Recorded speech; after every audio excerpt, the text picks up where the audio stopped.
झोपड़ी का दरवाजा खुला था और बाहर वही बरगद का पेड़ खड़ा था, जैसे वो उन्हें बुला रहा हो। अघोरी बाबा समझ गया, ये हमें वहीं ले जाना चाहता है जहां से ये आजाद हुआ था। डर के बावजूद चारों दोस्त, या जो भी अब बचा था, धीरे धीरे बाहर निकले। रात और भी गहरी हो चुकी थी। जंगल अब पहले जैसा नहीं था। हर पेड़ जैसे उन्हें घूर रहा था, हर परछाई जैसे जिंदा थी। समीर अब पूरी तरह चुप था। नील बिना पलक झपकाए चल रहा था। गौरव सबसे आगे रास्ता दिखा रहा था। लेकिन अब कोई भी इंसान नहीं बचा था। बरगद के पेड़ के पास पहुंचते ही अघोरी बाबा ने आखिरी बार मंत्र पढ़ना शुरू किया। उसने त्रिशूल जमीन में गाड़ा और जोर से बोला, मैं तुझे वापस बांधूंगा, चाहे इसके लिए मुझे अपनी जान ही क्यों न देनी पड़े। अचानक चारों दोस्त एक साथ हंस पड़े, एक ही आवाज में, तू देर कर चुका है बाबा, अब हम एक नहीं कई हैं। अघोरी बाबा ने मंत्र तेज किया, लेकिन उसके शब्द लड़खड़ाने लगे, क्योंकि उसके सामने अब 4 नहीं 5 आकृतियां खड़ी थीं। पांचवां वो खुद था।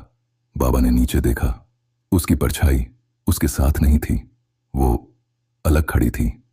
और फिर उस परछाई ने धीरे धीरे सिर उठाया और मुस्कुराई। तूने सोचा तू हमें रोक सकता है? गौरव की आवाज हर तरफ गूंज रही थी। तू तो पहले से ही हमारा हिस्सा है। अचानक बाबा के हाथ से त्रिशूल गिर गया। उसकी आंखें काली होने लगीं और उसका शरीर धीरे धीरे उनके साथ मिल गया। अब बरगद के नीचे 6 परछाइयां खड़ी थीं और फिर वो सब धीरे धीरे गांव की तरफ बढ़ने लगे। अगली सुबह भैरव नगर पूरी तरह शांत था। ना कोई इंसान, ना कोई आवाज, बस हर घर के अंदर दीवारों पर काली परछाइयां हिल रही थीं। कहते हैं, अगर आप कभी उस जंगल से गुजरें और आपको कोई आवाज बुलाए, रुको, तो कभी मत रुकना, क्योंकि अब वो सिर्फ एक आत्मा नहीं है, वो पूरा गांव बन चुका है। ये कहानी आज की नहीं है, करीब 70 साल पहले की है, जब भैरव नगर एक शांत और खुशहाल गांव हुआ करता था। लोग सादगी से रहते थे और जंगल उनके लिए सिर्फ लकड़ी और रास्ता था। लेकिन उस जंगल में एक जगह ऐसी थी जहां कोई नहीं जाता था। वो था बरगद का पेड़। एक दिन गांव में एक अजनबी आया। उसका नाम था रुद्रनाथ। लंबा कद, काली आंखें और चेहरे पर हमेशा एक अजीब सी मुस्कान। वो खुद को तांत्रिक बताता था। मैं तुम्हारी हर समस्या खत्म कर सकता हूं, वो गांव वालों से कहता। शुरुआत में लोगों ने उस पर भरोसा नहीं किया, लेकिन धीरे धीरे चीजें बदलने लगीं। बीमार लोग ठीक होने लगे, सूखे खेतों में फसल उगने लगी और गांव में अचानक समृद्धि आ गई। गांव वाले खुश थे। उन्हें लगा रुद्रनाथ भगवान का भेजा हुआ इंसान है। लेकिन हर चमत्कार की एक कीमत होती है। कुछ हफ्तों बाद गांव से लोग गायब होने लगे। पहले 1, फिर 2, फिर हर हफ्ते कोई ना कोई। शायद वो शहर चले गए।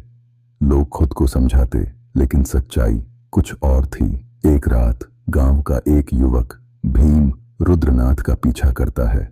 वो देखता है रुद्रनाथ जंगल की तरफ जा रहा है। डर के बावजूद भीम उसके पीछे जाता है और फिर वो देखता है बरगद के पेड़ के नीचे एक काला यज्ञ हो रहा है। रुद्रनाथ के सामने एक इंसान बंधा हुआ था, जिंदा, और वो चिल्ला रहा था, मुझे छोड़ दो। लेकिन रुद्रनाथ मंत्र पढ़ते हुए हंस रहा था।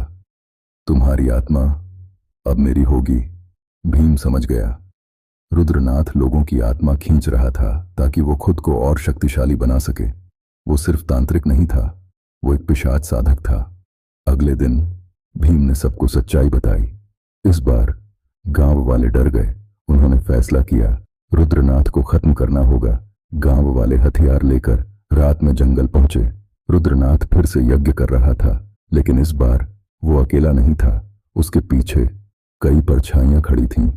तुम मुझे मार सकते हो, रुद्रनाथ हंसा, लेकिन जो मैंने शुरू किया है वो कभी खत्म नहीं होगा।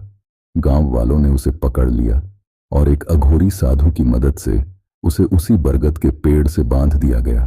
काले धागों, मंत्रों और हड्डियों से उसे एक पोटली में कैद कर दिया गया। जैसे ही रुद्रनाथ को बांधा गया, उसने आखिरी बार आंखें खोलीं और बोला, जिस दिन ये बंधन टूटेगा, मैं अकेला नहीं लौटूंगा। मैं हर उस इंसान में फैल जाऊंगा जो मुझे आजाद करेगा। उस दिन के बाद बरगद का पेड़ छोड़ दिया गया। कोई वहां नहीं गया, कोई उसके पास नहीं रुका, क्योंकि सब जानते थे वो सिर्फ एक पेड़ नहीं है, वो एक कैद है। और फिर सालों बाद कुछ लड़के वहां पहुंचे और उनमें से एक ने मजाक में उस पोटली को छू लिया।